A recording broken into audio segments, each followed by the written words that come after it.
Estamos de volta mais uma vez com o nosso estudo de O Evangelho segundo o Espiritismo, convidando você para estudar com a gente mais uma vez sobre a fé, uma condição de fé inabalável em que os espíritos superiores vão nos mostrar que o nosso grau de evolução, o diferente grau de evolução em que nos encontramos, contribui de forma decisiva para esse despertar desse sentimento poderoso no nosso coração.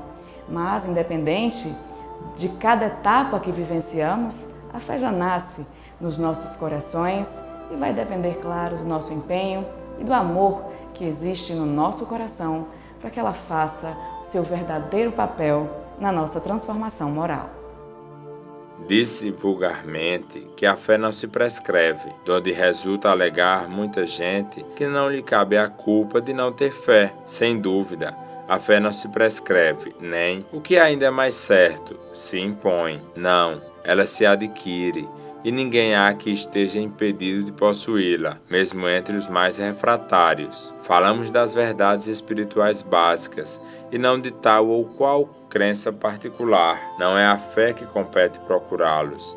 A eles é que cumpre ir-lhe ao encontro e, se a buscarem sinceramente, não deixarão de achá-la. Tende, pois, como certo que os que dizem nada de melhor desejamos do que crer, mas não podemos. Apenas de lábios o dizem, e não do íntimo, porquanto, ao dizerem isso, tapam os ouvidos. As provas, no entanto, chovem-lhes ao derredor, porque fogem de observá-las. Da parte de uns, há descaso, da de outros, o temor de serem forçados a mudar de hábitos. Da parte da maioria, há o orgulho, negando-se a reconhecer a existência de uma força superior, porque teria de curvar-se diante dela. Em certas pessoas, a fé parece de algum modo inata. Uma centelha basta para desenvolvê-la. Essa facilidade de assimilar as verdades espirituais é sinal evidente de anterior progresso. Em outras pessoas, ao contrário, elas dificilmente penetram, sinal não menos evidente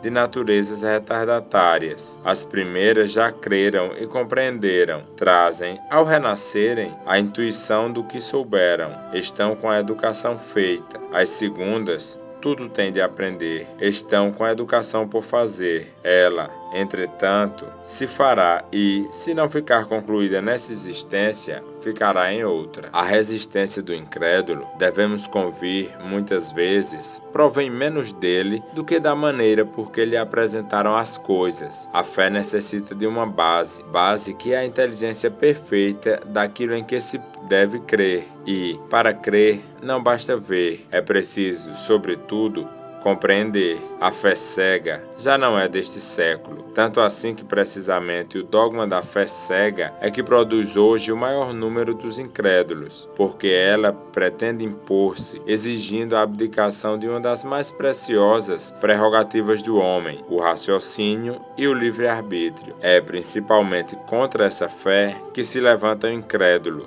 e dela é que se pode, com verdade, dizer que não se prescreve. Não admitindo provas, ela deixa no espírito alguma coisa de vago, que dá nascimento à dúvida. A fé raciocinada, por se apoiar nos fatos e na lógica, nenhuma obscuridade deixa. A criatura então crê, porque tem certeza, e ninguém tem certeza senão porque compreendeu. Eis porque não se dobra. Fé inabalável só o é a que pode encarar de frente a razão, em todas as épocas da humanidade. A esse resultado conduz o Espiritismo, pelo que triunfa da incredulidade, sempre que não encontra oposição sistemática e interessada.